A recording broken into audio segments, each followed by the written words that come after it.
Isa po mapagpalang panonood sa inyong lahat, mga ginigiliw na mga kaibigan at mga kapatid. Purihin ang ating Panginoong Diyos, magkakasama na naman po tayo at mag-aaral tayo ng mabuting balita ng salita ng ating Panginoong Diyos. Patuloy po kayong sumusubaybay sa pag-aaral na may temang The God of Love and Justice or God's Love and Justice. At patuloy po natin tinitingnan kung paanong ang pag-ibig at hustisya sa pamagitan ng ating Panginoong Jesucristo, sa pamagitan ng ating Panginoong Diyos, ito ay the very nature of God. That He loves us but at the same time, He cannot continue tolerating yung ating mga ginagawang mga pagkakasala at pagkakamali. Because God and sin cannot coexist. Pinag-usapan po natin nung nakaraan that He is passionate and compassionate. Ulit-ulit nating nababasa sa banal na kasulatan that the Lord our God is compassionate. Even in the New Testament, He is compassionate. Siya ay merong mercy may pagmamahal sa atin, but at the same time, He is a passionate God. Pinag-usapan natin yung konsepto ng jealous God. At naunawaan natin, naintindihan natin that the Lord wants an exclusive relationship with us because He's very passionate in loving us. He's very passionate in making us feel that He loves us and that He cares for us and He wants the best for us. Kaya ang gusto ng ating Panginoong Diyos, exclusive relationship with Him. And that's why, tinignan din po natin yung konsepto ng love and justice dito po sa ating pinag-aralan. And we emphasize that even though the Lord loves us so much, that He is compassionate, it's never to the inclusion of justice. It was very made clear sa ating pinag-usapan nung nakaraan. Kung na-miss nyo po, pwede nyo pong balikan para nang sa ganun ma-review nyo po. At ngayon naman, ang pag-uusapan po natin, napakagandang topic. Pinamagatan po naming The Wrath of Divine Love. Samahan niyo po ako sa ating gagawing pag-aaral na ito.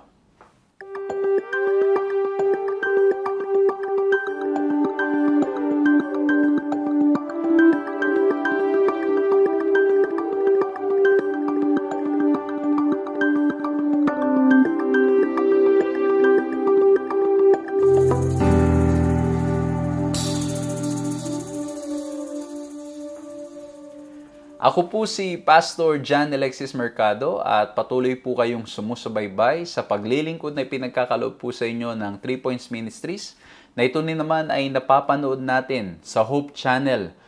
Purihin ang ating Panginoong Diyos, saan man po kayo nanonood, kayo nanonood sa television, kayo nanonood sa social media, o maging nakikinig sa mga radyo. Purihin ang ating Panginoong Diyos dahil kasama po namin kayo at paghahatid po kami ng magandang pag-aaral o ng salita ng ating Panginoong Diyos, ng magandang balita sa pamamagitan ng iba't ibang mga platapormang ito.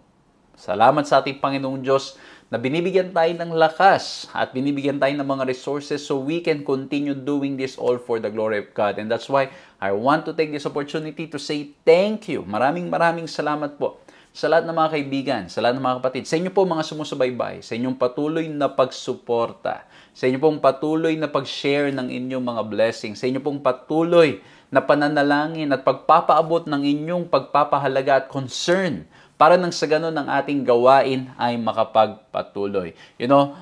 Ako po personally, I want to share more. I want to share more studies. But sadly, yung ating pong oras, yung ating pong panahon, because we've been traveling and going to places for the sake of mission, ay hindi po natin na magawa. But at least we are able to keep this study for the glory of God. And maraming salamat po, and we are trying our best to find ways how to share other studies pa po. At ipanalangin nyo lang pong patuloy at hopefully po magawa po namin sa biyaya ng ating Panginoong Diyos. Maraming salamat nga po pala sa lahat ng mga kapatid, mga kaibigan na nagbubukas ng kanilang mga tahanan, especially at ang inyo pong lingkod ay once again will be traveling for the next 5 weeks. We'll be traveling, going to places, and we hope and pray that we will be a blessing to these different places at maging blessing din po ang ating pong mga pag-aaral, hindi lamang face-to-face at maging online. Maraming salamat po sa mga kaibigan, mga kapatid na gumagawa ng paraan para magawa natin ang mga ganitong paglilingkod. Maraming salamat din po sa inyo pong patuloy na pag-like, pag-subscribe, pag-hit ng notification bell. Kaya naman, ito po'y nakakatulong para nang sa ganun, mas marami ang marating ng ating pag-aaral. And if you have been watching and joining us, you know the drill. You know the invitation that I will be making. I invite you now to share itong pag-aaral natin ito. I-share nyo po sa mga kaibigan ninyo, mga mahal nyo sa buhay, para nang sa ganun sila'y mapagpala, sila'y mabless, sila ay makinabang dito sa ating pag-uusapan at nawa po maging kapakinabangan itong pag-uusapan natin ito sa bawat isa. Muli po maraming salamat din pala sa ating mga lugar na dinalaw nitong mga nakaraan. Galing po tayo sa ibang bansa at salamat po sa mga kaibigan, mga kapatid na nagpatuloy sa inyong lingkod at marami tayong mga na-meet na mga kaibigan, mga kapatid at nawa po ay naging pagpapala po ang ating mga pag-aaral at mga binahagi namin sa inyo at maraming salamat rin po sa pagiging pagpapala sa inyong lingkod. At kaya naman ngayon ay sisimulan po natin. So ang ating pag-aaral, we invite the presence of God. Let's bow our heads and let's pray. Our great God, Heavenly Father, maraming salamat po sa pagkakataon na ipinagkaloob niyo po sa amin upang magkasama-sama, upang mag-aral ng inyong mga salita at nawa po mga bagay na aming mga mapag-uusapan, mga bagay na aming mga mapapakinggan, mga bagay na amin pong mga maaalaman mula po dito sa aming pag-uusapan ay maging pagpapala sa bawat isa sa amin. Magamit po namin upang nang sa ganon sa panahong kami ay natutukso, sa panahong kami bumabagsak, magsilbing inspirasyon at encouragement po sa amin ang mga bagay na aming mapapakinggan. Lord, salamat po. Pangunahan niyo po kami at alam po namin na sa aming mga sarili kami mga mahihina at walang kakayanan, ngunit sa kapangyarihan ng gagaling sa inyo ay walang imposible. Maraming salamat, Panginoon, na nadarama namin na bagamat kami magkakahiwalay sa pamagitan ng platapormang ito, sa pamagitan ng social media, ng television at radyo, we can be together to study your word. Pangunahan niyo po kami sa pangalan ng aming Panginoong Yesus. Amen. Amen. So muli po, isang mapagpalang panunood sa inyong lahat, mga kaibigan at mga kapatid. Kinagagala ko po na makasama kayong lahat dito po sa ating pag-aaral na ito. Ang topic po natin, The Wrath of Divine Love. Doon pa lang sa topic, doon pa lang sa title, parang medyo parang there is a discrepancy. Okay? It's ironic, Kasi bakit? Divine love pero yung wrath. Okay? May galit. Kasi ang normal na thinking, normal na kaisipan ng maraming mga tao ay kapag mahal mo, hindi nagagalit. Okay? Pag mahal mo, walang wrath, walang galit. Kaya nga, yung sinasabi ko po sa inyo, one time there was somebody who messaged me, he cannot believe na meron pong tinatawag na justice, hustisya.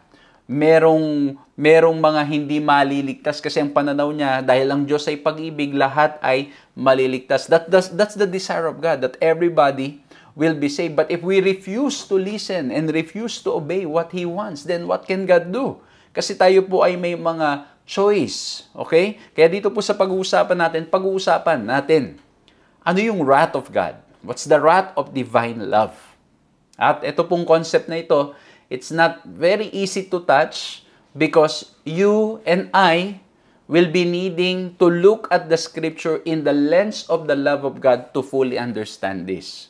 Kailangan nating maunawaan ito sa pamamagitan o intindihin ito sa pamamagitan ng pagkaunawa ng karakter ng ating Panginoong Diyos. And that's why from the very beginning, mula po nung lesson 1, until now, ang ini-establish natin is the character of God, that He's a loving, gracious, merciful, compassionate, long-suffering God. Siya'y Diyos na hindi nagpapabaya at nagmamahal ng lubusan sa bawat isa sa atin. Okay? Amen? So yan po ini-establish natin. Kaya, mahirap unawain, lalo na sa isang bata Di ba? Normally, ang iniisip ng isang bata ay yung yung kanyang sariling konteksto, sa kanyang mga sariling kagustuhan. At anong nangyayari? Nangyayari po ay nahihirapang intindihin pag siya'y napagsasabihan, siya'y napapalo. Parang ang dating ay hindi ito love. O minsan rin naman, so of course, tayong mga magulang ay hindi tayo perpekto, may pagkakamali din sa ating mga approach. Pero pagdating sa ating Panginoong Diyos, ito ay dakila, ito ay matinding pag-ibig ng ating Panginoong Diyos sa bawat isa sa atin. Kaya nga po noong nakaraan, in-establish din natin. Kaya po, again, we invite you, kung talagang na-miss nyo po yung mga pag-aaral natin lately, pwede nyo po yung balikan para nang sa ganon ay maging clear po sa inyo kung ano itong mga pinag-uusapan natin. Kasi bakit? In-establish natin noong nakaraan na yung pagmamahal ng Diyos ay hindi mo maikukumpara sa pagmamahal ng isang magulang. Kahit gaano pa ka mapagmahal ang magulang, hindi sapat. Dahil ang pag-ibig ng Diyos ay sobrang sagana. Ito ay hindi mo maikukumpara sa kahit ano pa mang mga bagay. Kaya naman ito po, yung key text natin, basahin natin yung key text natin sa Psalm 78:38. But he being full of compassion, forgave their iniquity, and did not destroy them. Yet many a time He turned His anger away and did not stir up all His wrath. Okay? So, ito po mga kaibigan, mga kapatid, ay napakagandang text. Again, it's emphasizing the compassion of God, forgiveness of God. At ang sabi dito, He did not destroy them. At raming mga pagkakataon ay yung kanyang, sabi dito, He turned His anger away. At He did not stir up all His wrath. Kumbaga, nagpapakita pa rin ng dakilang pag-ibig ng ating Panginoong Diyos. Kumbaga, He could have implemented or punished the people of God because of their hard-headedness, hard-heartedness. And yet, the Lord will forgive them and reach out to them. And we have seen this pattern all throughout the Scripture. At maging sa sarili nating mga buhay, ilang beses na tayo ay tinatawag natin Panginoong Diyos para tayong mapabuti, and yet, makikinig tayo, but later on, we will return to our old ways. Grabe no mga kapatid. At again, huwag na tayong tumingin sa iba, huwag na natin sabihin na ba't ang Israel, ganito, ganyan, kasi tayo po mismo ganun din. Okay? Matigas ang ulo. And the more we come closer to Jesus, the more we see how sinful we are, and we will have no time to look at others' fault.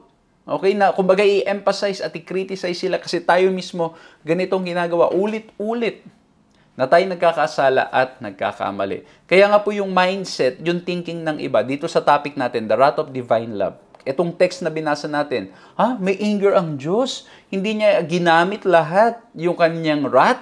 Ano ito? Kasi bakit ang concept ng iba, if God is love, they think He should never express wrath. Kaya nga po dito, pag-uusapan nating mabuti, ano ba tong wrath of God? Ano ba tong the wrath of divine love? And as usual, I have summarized this lesson into 3 points. Nawa po maging madaling paraan para maalala, maging madaling paraan para maunawaan, maging madaling paraan para ma-share po natin sa mga tao sa paligid natin, mga kaibigan at mga kapatid.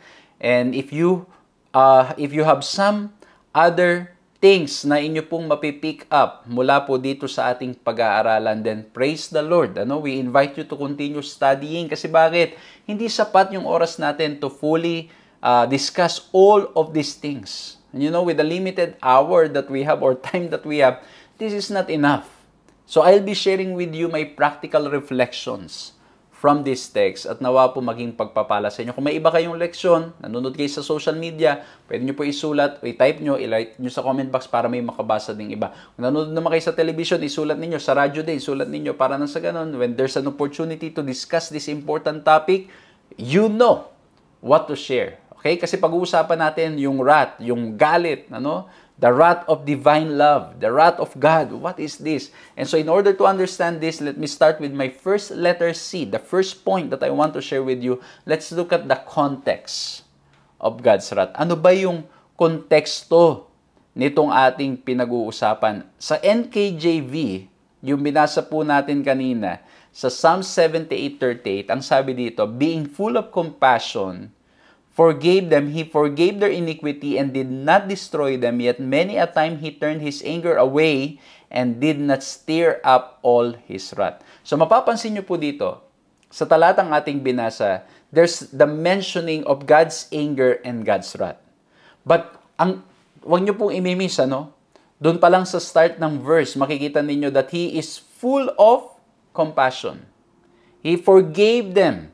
At ang sabi pa nga dito, He turned His anger away. Sometimes we focus too much on the anger, pero hindi natin pasin, He turned His anger away, and He did not stir up all His wrath. Kung babalikan po natin, ulitin ko po yung sinabi ko kanina, yung pattern. Ilang beses that God will reach out to us, we will listen. After a few moments or few times, what will happen?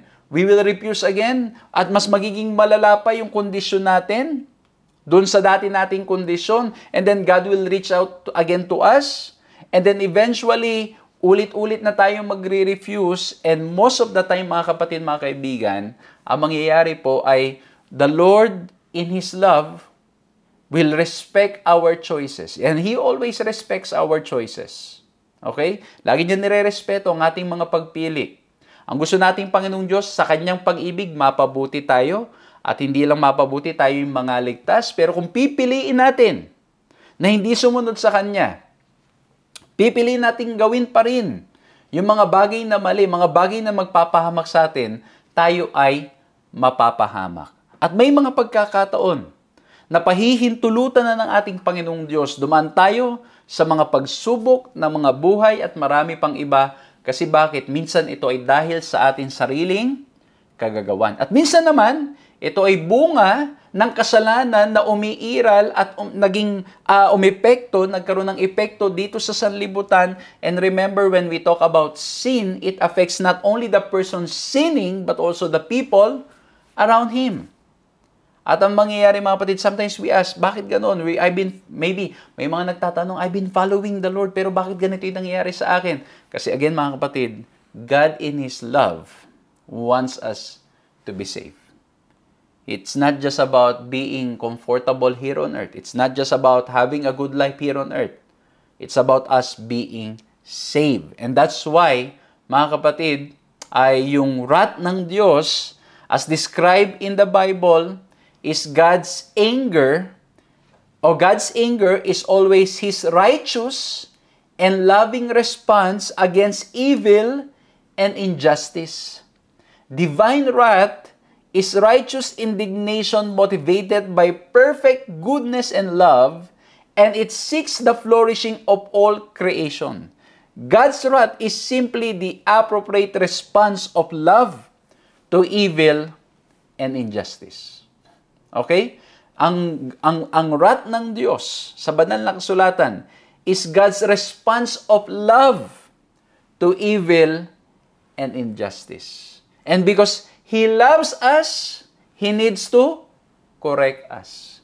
Because He loves us, He needs to discipline us. And because He loves us, He cannot allow evil and injustice to continue. Kaya pag-uusapan natin yan dun sa ating last point, yung huli nating point dito sa pag-aaral nating ito. So again mga kapatid, the wrath of God is His response of love.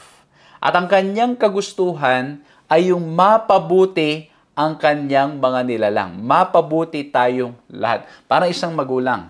Ito po. Sometimes talaga, to be honest with you mga kapatid, napakahirap ng desisyon ng isang magulang. Ako po bilang isang tatay, nahihirapan ako pag minsan to do o to determine what to do. Kasi bakit? Alam mo yun yung when you grow up, ako po, I grow up na, you're not able to really get things freely, kasi syempre may mga pinagdaanan tayo ng mga challenges sa buhay. Tapos now that I'm not earning that much, pero nakaka-earn ka, nakaka-save ka, and sometimes may mga request yung iyong mga anak, you just want to give it sometimes, and you want to try your best na ibigay, but at the same time, gusto mo rin matuto yung mga anak mo na maging responsable, matuto mag-ipon, matuto na sila ay alam nila kung paano yung hirap ng buhay. So, sometimes sa struggle, ibibigay mo na lang ba? Ikaw na lang bang maghihirap na pag-iipunan mo at ibigay mo sa kanila? Or tuturuan mo sila na, anak, dapat mag-save ka ng kaunti. Dapat pag may nare-receive kang blessing, of course, you give the tithe, offering, and then after that, you save your money. You don't just buy anything na naiisip mo. So, yun yung challenge mga kapatid, Pero ang disiplina ng isang magulang, ng nagmamahal na magulang, lalo na pag syempre minsan may mga pagkakataon po na we have to discipline our kids, we need to limit their time sa harap ng gadget, lalo na ngayon, yung pagga-gadget talaga, grabe mga kapatid, it's really affecting the attention span ng mga kabataan ngayon. May mga nakikita ko mga kabataan at mga bata na sila'y nagwawala. Pag nawawala sa kanila yung mga screen, yung mga smartphones, mga gadgets that they want. And so you have to discipline them. Why? Because you love them. You want them to be good. You want na maging maganda yung kanilang kinabukasan, at ayaw natin na sila'y mapahamak at matuto na maging dependent lamang sa mga screen. And that's why, kung tayo mga magulang, out of our love for our kids, we discipline ito pong mga anak natin, ganun din ang ating Panginoong Diyos. Out of His love for us, He disciplines us. Okay? Kasi alam na ang Diyos na yung ating mga kinikilos, yung ating mga ginagawa, ay magpapahamak sa bawat isa sa atin. At may mga pagkakataon na yung ating ginagawa ay mali talaga. And that's why, out of His love, He will discipline us. We will experience the justice of God, the God's wrath, yung wrath ng ating Panginoong Diyos, which is the response of love to evil and justice. Na ayaw ng Diyos na magpatuloy. Kaya ito po, divine anger is the proper response of love against evil because evil always hurts someone whom God's love. Amen? Na ang kagustuhan ng ating Panginoong Diyos, and that's why there's this divine anger in the Scripture na nagsasabi na ayaw ng Diyos na tayo ay masaktan. Ayaw ng Diyos na tayo'y makasakit. Ayaw ng Diyos maapektuhan ng kanyang mga minamahal at tayo yon, and that's why we can see and we are understanding the concept of divine anger. Okay? So ito, again, ulitin ko mga kapatid, the context is always to look at it in the lens of God's love. Yung lente. Yung kumbaga sa camera, yung lente ng pag-ibig ng ating Panginoong Diyos. Alam niyo mga kapatid, sa camera, when you have those good lenses, talagang it helps you get a good picture, get a good video. Alam niyo kami mga kapatid, we've been really praying na yung mga lens, naalala ko noon nung nag-i-start, and even until now, there are yung lenses ng camera na tingin mo makakatulong at magpapaganda pa ng iyong mga ginagawa na paglilingkod. Pagdating sa ating Panginoong Diyos, yung lente ay lente ng pag-ibig. Walang ibang lens na dapat natin gamitin. Kailangan natin tingnan itong concept na ito ng wrath ng Diyos o anger ng Diyos, that this is His response of love. Kasi ayaw niya na nasasaktan ang kanyang mahal. Ayaw niya na napapahamak tayo. And sometimes kahit tayo, we have to go through His divine anger. Kasi alam ng Diyos, mapapahamak lang tayo. Mapapasama tayo. Ngayon, merong kwento sa banal na kasulatan ng ating Panginoong Diyos was ready to put punishment to Ninevites, to the Nineveh. Ang nangyari po, pinadala si Jonah. Pero si Jonah was not willing because why? Ito yung statement niya, John 4:2. Kasi bakit hindi natuloy yung punishment na kanyang in-announce? He announced it so powerfully. Ang result, nagsisi yung buong Nineveh during his time. Sabi ni Jonah, verse 2 of Jonah 4:2, and he prayed to the Lord and said, O Lord, is not this what I said?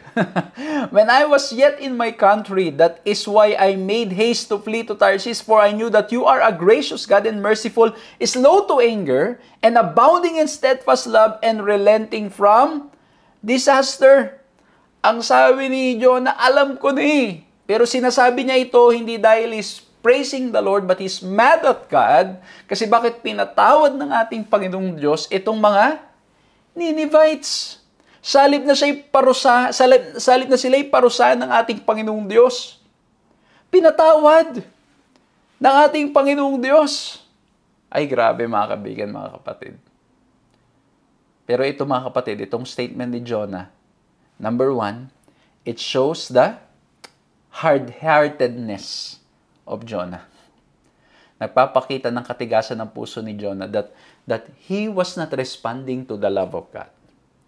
Ang gusto niya ay talagang maparusahan. Kasi alam niya maling ginagawa. And at the same time, maaring siya mismo, at hindi lang yun, yung kanyang community experience something bad against the Ninevites. And that's why he wants them to be punished. He wants them to die.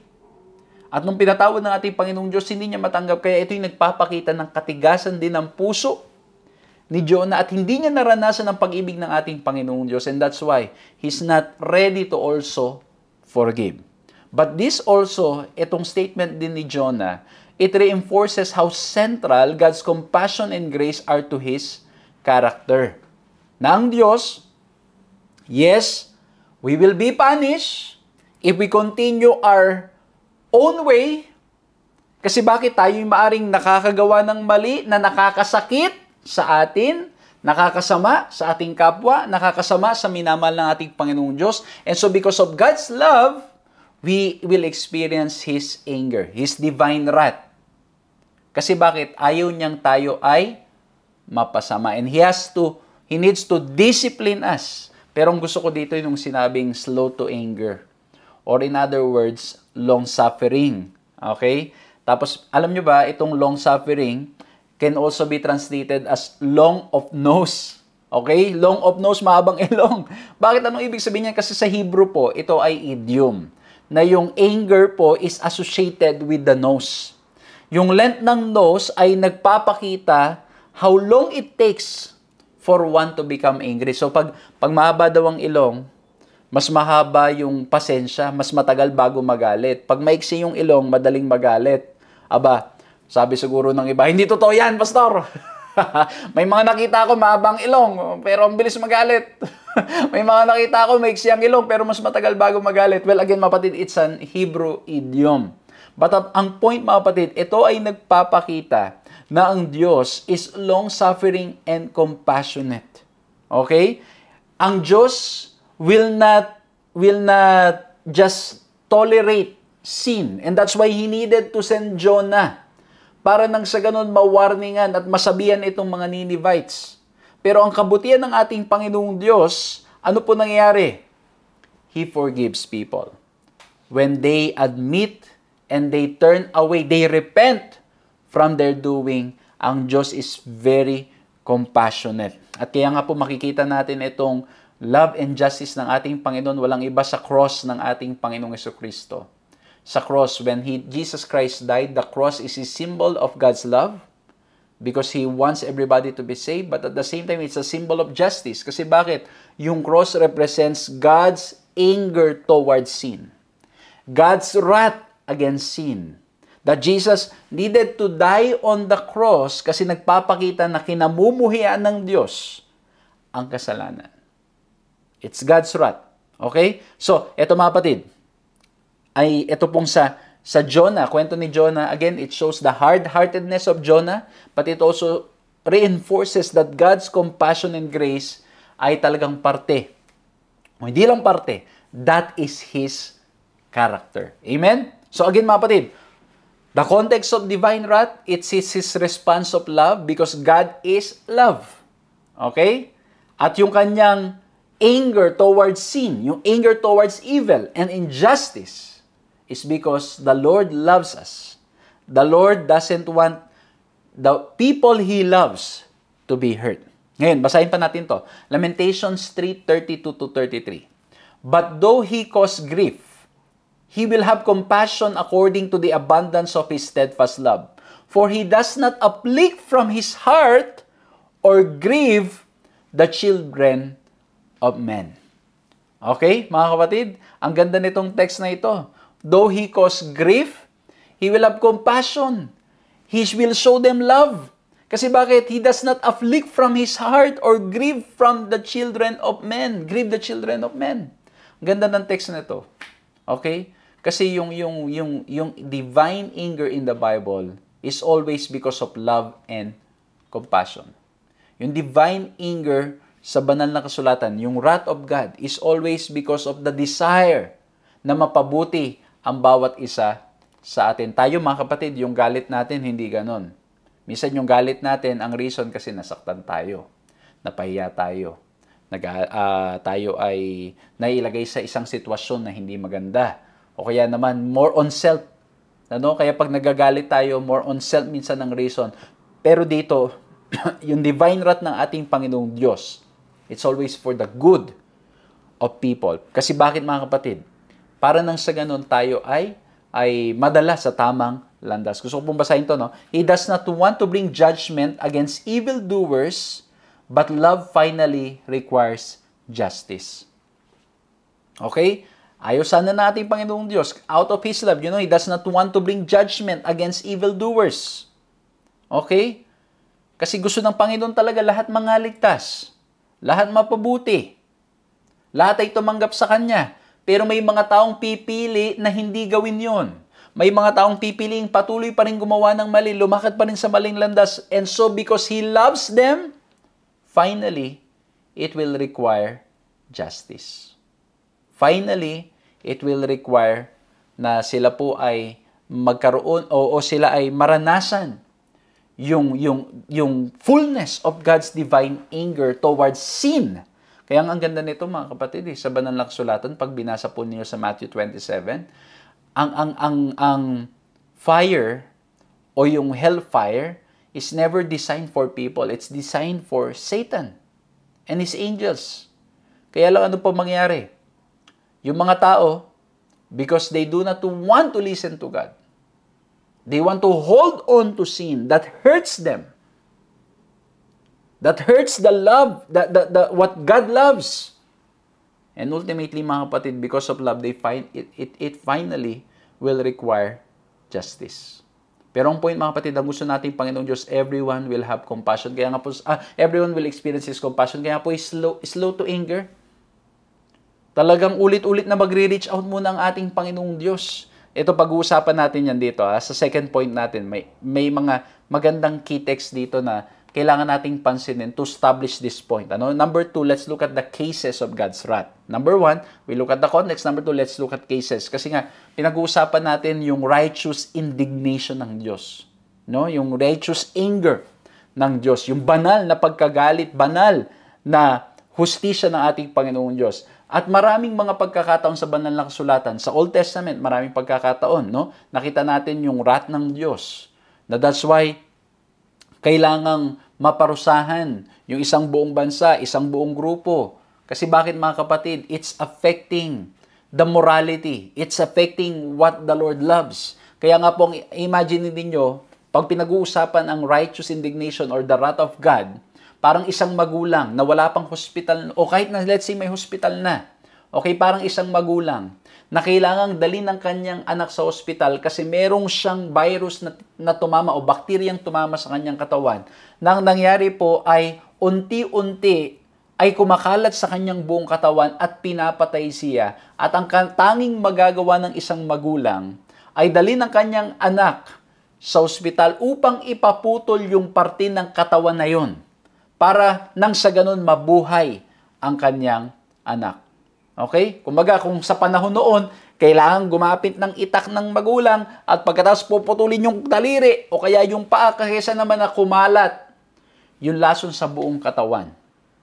Okay? So yung pag tinignan mo, yun lang ang makita mo, yung palo lang o kaya yung pagdadala ng isang magulang sa ospital para putulin ng kamay o let's say pao, anumang parte ng katawan ng kanyang anak, parang ang dating ang sama naman.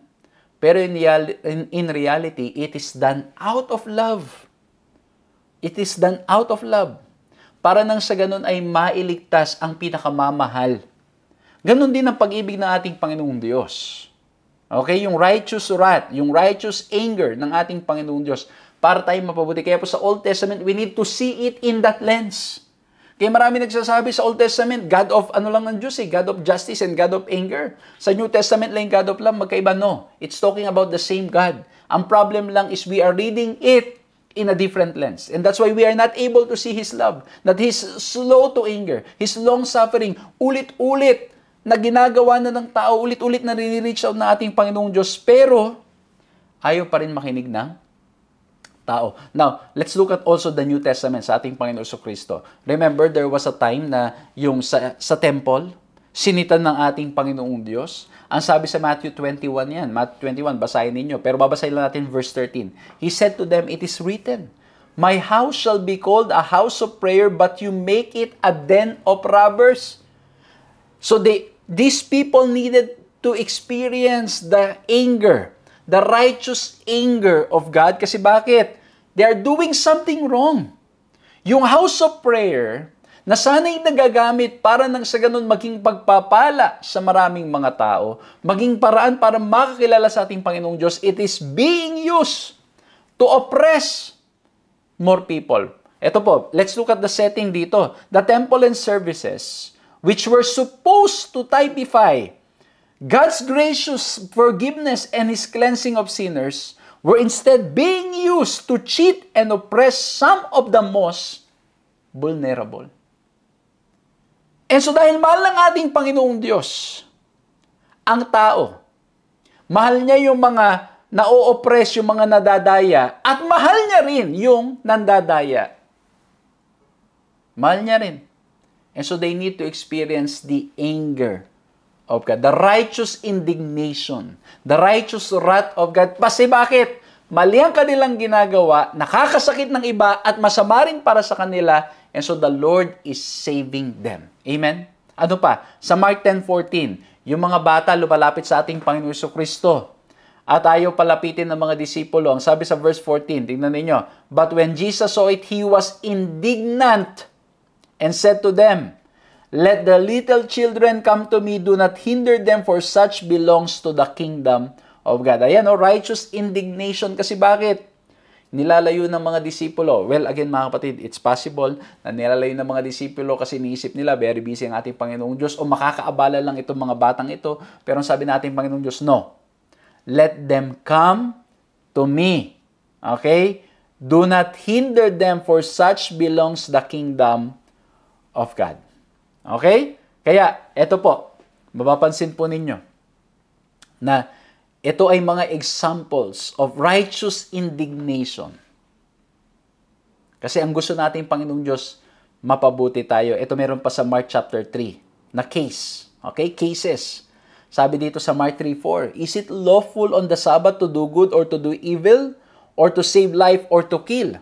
Kasi tatandaan nyo po sa konteksto. Okay? Balikan lang natin yung context itong text na to.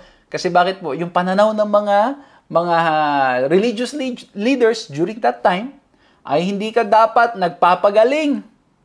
Okay? Hindi ka dapat tumutulong. Tuwing araw ng Sabat, kailangan ng araw ng Sabat ay panahon lang ng pagbabasa ng Biblia at talagang pagko-concentrate, at hindi ka dapat gumagawa ng mga mabagay na mga mabuti o magligtas ng buhay. Kumbaga parang dating, hayaan mo na lang mamatay yung kapitbahay mo. Hayaan mo na lang mamatay yung mga tao sa paligid mo. Huwag kang mangialam sa kanila. Kasi bawal yan ng araw ng Sabat. Pero alam natin na ikinorek ito ng ating Panginoong Diyos. Na ang Sabat is supposed to be a blessing. Ang Sabat ay hindi ibig sabihin, hindi na tayo tutulong sa mga nangangailangan. Kaya nga siya ay nagpagaling tuwing araw ng Sabado. Siya'y tumulong sa mga nangangailangan ng araw ng Sabado. Ngayon, ito. Sabi sa Mark 3:5. Kaya, basahin natin mabuti sa New King James Version. "He looked around at them with anger, being grieved by the hardness of their hearts." Okay? So, ano po nangyari dito? Tinignan ng ating Panginoon Jesucristo na may pagkagalit. Itong mga religious leaders, itong mga tao, at siya'y nalungkot. Kasi bakit? Napakatigas ng mga puso ng mga religious leaders. And we have seen this all throughout the Bible. How hard-headed, how hard-hearted ang mga religious leaders. And again, mga kapatid, we can also reflect and think of all those many instances that the Lord is calling us, but we are not willing to respond. But we are not willing to obey. We are not willing to follow. We are not willing to listen to Him. And so, He looks at them with anger.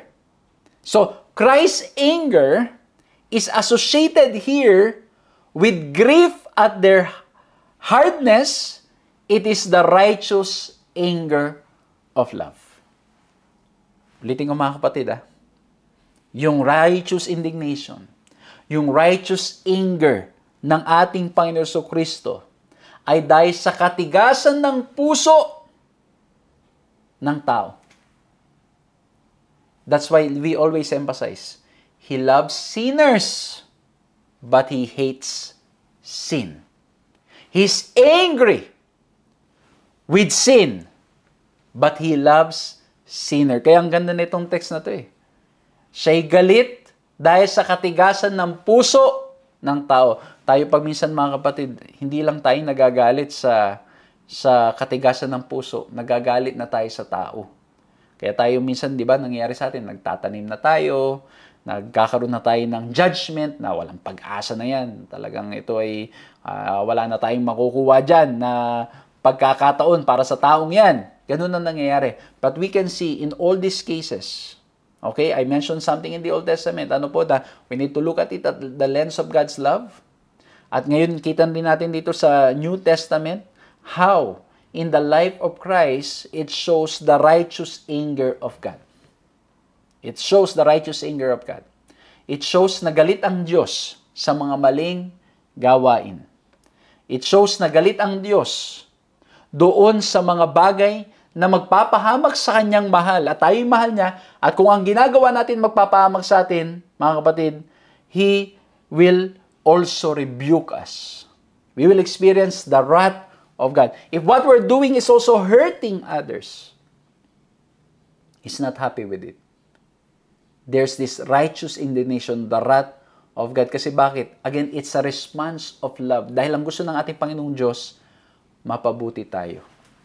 Hindi tayo mapasama. And so again, mga kapatid, number 1, we look at the context. Number 2, we look at the cases. Number 3, let's look at the conclusion, okay, of God's wrath. Ito po.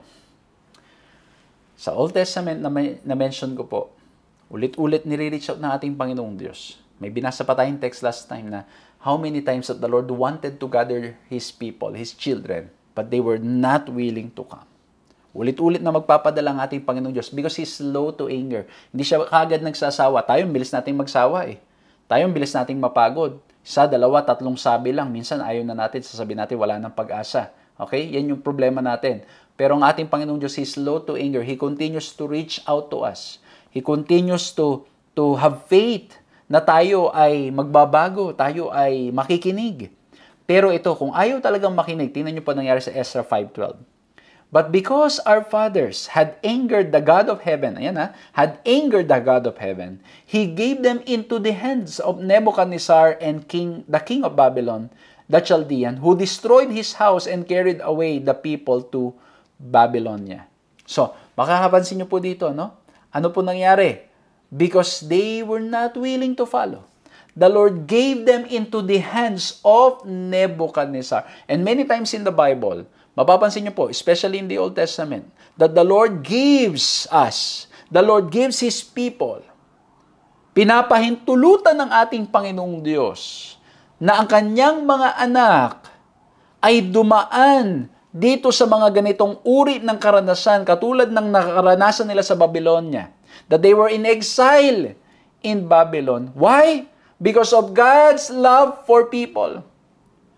Because of God's love for His people na hindi na sila nakikinig, hindi na sila willing magpasakop sa ating Panginoong Diyos. Ano po pinahintulot na ating Panginoong Diyos sa kanila? Ibinigay sila sa kamay ni Nebuchadnezzar para nang sa ganon, ang mga bayan ng Diyos ay matuto at manumbalik sa ating Panginoon Kristo. Kaya po dito mga kapatid, dito ko talaga mas lalo pang naiintindihan at mas lalo ko pong nakikita that when we are really going the wrong way, okay, of course mga kapatid, yung mga sarili nating kilos na mga mali, just to clarify yung mga mali nating ginagawa, it will always lead us to destruction or kapahamakan. Lagi po yan. Yung mga mali nating ginagawa, kasi bakit? Yung akala natin magpapasaya pero lumalayo tayo sa ating Panginoong Diyos because Satan's way is to always deceive us and bring us to destruction. Mapapasama talaga tayo. May mangyari talaga sa ating hindi maganda dahil sa ating mga sariling kagagawan. Ngayon, God, out of His love, will allow this to happen. Para nang sa ganon, ma-realize natin at makita natin ang pagkakamali natin at manumbalik tayo sa ating Panginoong Diyos. But in reality, most of the time, it is self-afflicted. Yung mga nararanasan nating hindi maganda is because of our own doing. Pero paano naman yung mga wala namang maling ginagawa but they were victim? They experience itong mga hirap ng buhay at mga evil things, injustices sa kanilang mga buhay. Kasi again mga kapatid, we are living in a world of sin. And God is not just concerned about us having a comfortable life. God wants us to be safe.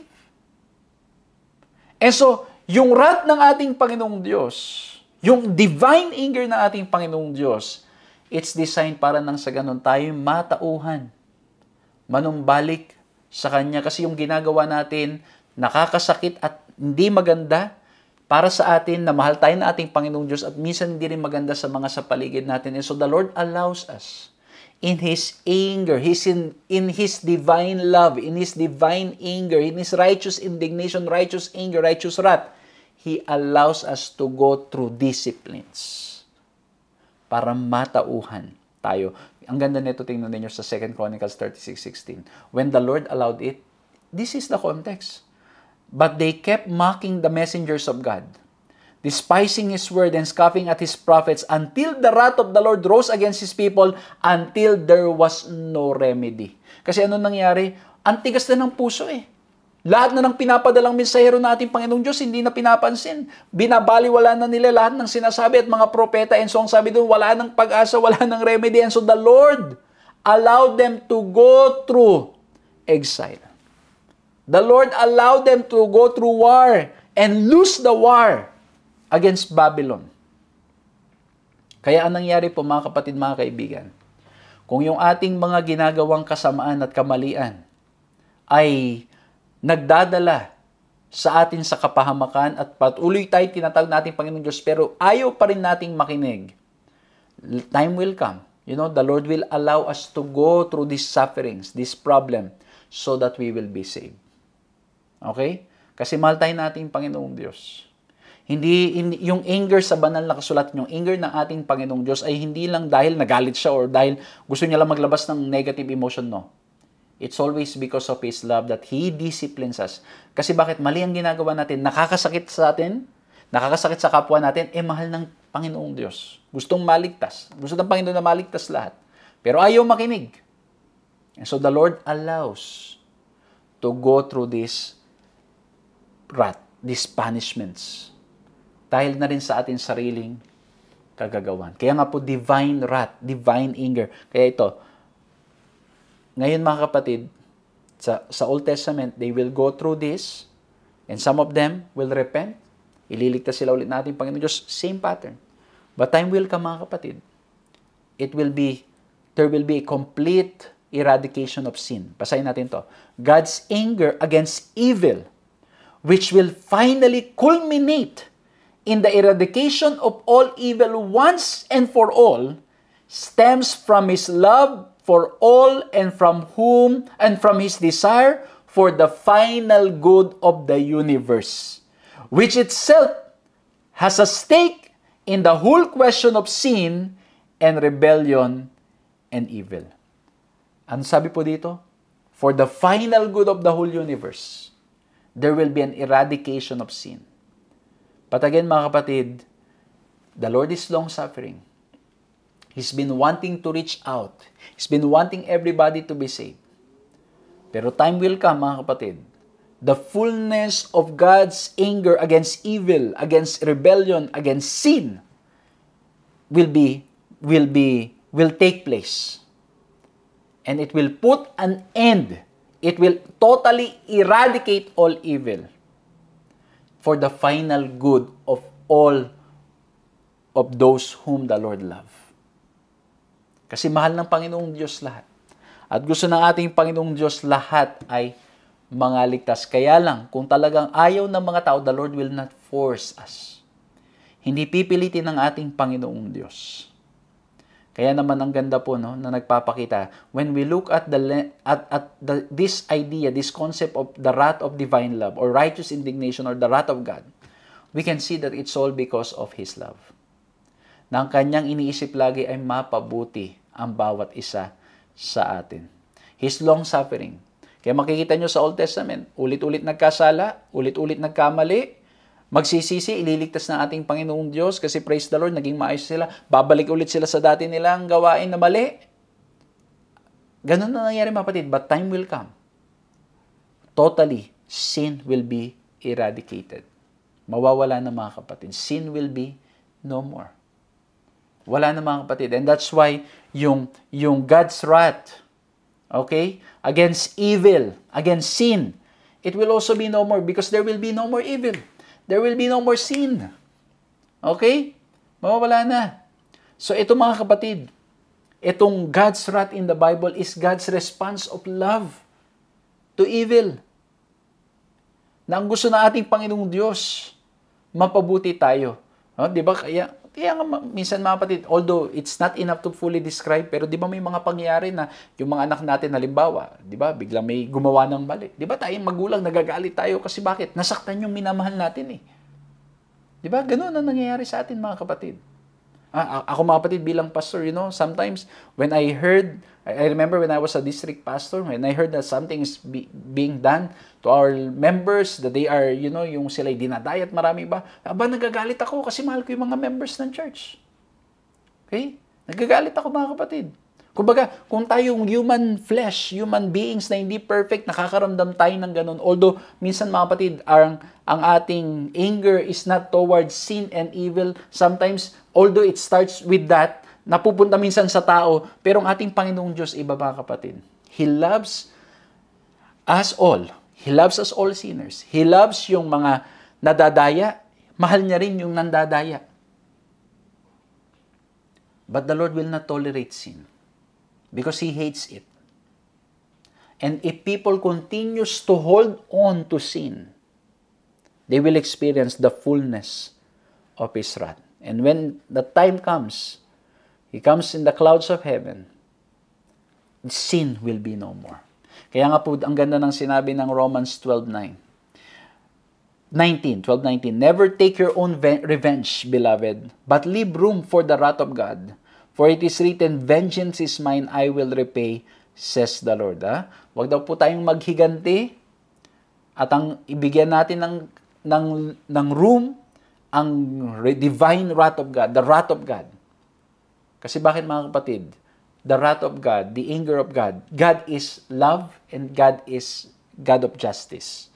He brings balance to all of this. His justice is perfect. Kaya nga po God has the right to bring judgment. And when He does, He always does so with perfect justice. And that's why we live to Him. Pakahirap nito, pero we need to pray, Lord, I live to You. The justice, I live to You. The vengeance, I live to I want to give room to Your wrath. I don't want to put it in my hands because I'm imperfect. Lord, Your justice is always perfect. Kaya ang panawagan sa atin, tayo patuloy na magpasakop sa ating Panginoong Diyos. Patuloy na makinig sa Kanya. Sabi sa 1 Thessalonians 5:9, For God did not appoint us to wrath, but to obtain salvation to our Lord Jesus Christ. Gusto natin, Panginoon Diyos, tayo mga ligtas. Tayo ay makakilala sa ating Panginoon Kristo. And so, sabi dito, He did not appoint us to wrath. Mamuhay tayong lumalakad sa kalooban ng ating Panginoong Diyos. So that there's no need for us to experience the righteous indignation of God.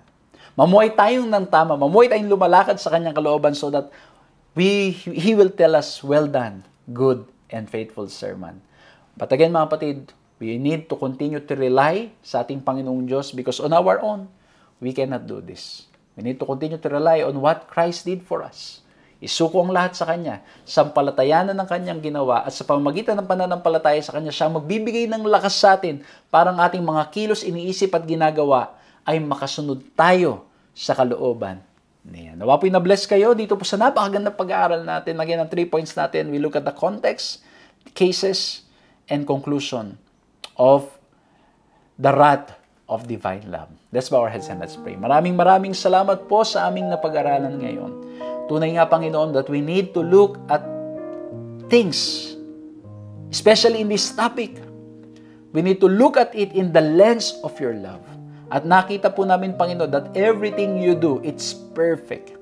Everything that You allow, it is for our good. Lord, patawarin Niyo po kami sa aming mga nagawang mga pagkakasala at pagkakamali. Kung kami po'y lumalakad, gumagawa ng mali, Panginoon, patuloy Niyo po kaming tawagin, patuloy Niyo po kaming iligtas at tulungan.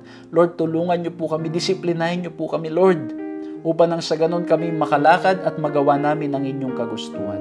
Panginoon, pangunahan Niyo po kaming lahat sa aming mga pamumuhay at maraming salamat po sa aming Panginoon Kristo who gave His life for us para nang sa ganon kami magkaroon ng assurance of salvation. Lord, anumang problema at pagsubok naming pinanghahawakan, patuloy Niyo po kaming tulungan at bigyan ng lakas na gawin pa rin ang tama, gawin pa rin ang Inyong kagustuhan. Salamat po, Panginoon, sa napakagandang leksyon na aming natutunan ngayon na nagpapakita ng inyong dakilang pag-ibig.